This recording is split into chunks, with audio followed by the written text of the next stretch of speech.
है।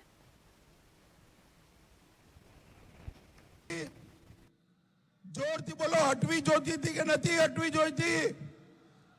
70 વર્ષથી આ કોંગ્રેસ પાર્ટી 370 ની કલમને દત્તક બાળકની જેમ પોતાના ખોરામાં રમાડે રાખતી હતી.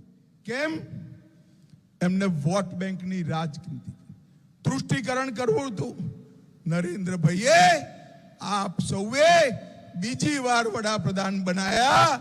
નરેન્દ્રભાઈએ 5 ઓગસ્ટ 2019 ના દિવસે 370મી કલમ સમાપ્ત કરી નાખી અને કાશ્મીરને હંમેશા માટે ભારત જોડે જોડ્યું.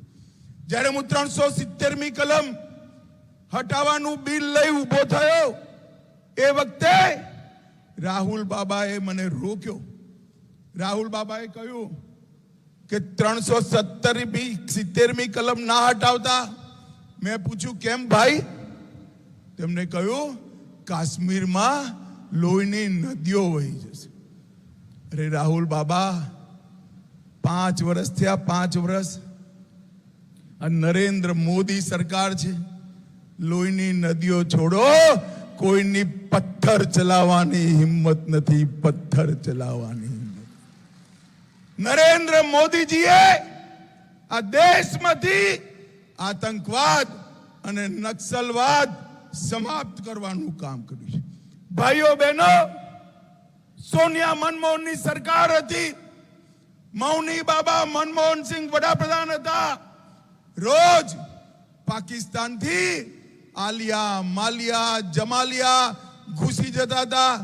બમ ધમાકા કરતા હતા. કરતા હતા કે નહીં બોમ્બ ના ધડાકા? ભાઈ કહો જરા જોરથી બોલો, કરતા હતા કે નહીં? તમે નરેન્દ્રભાઈને 2014માં વડાપ્રધાન બનાયા. પાકિસ્તાને ભૂલ કરી દીધી. ઉરીને પુલવામામાં હુમલો કર્યો.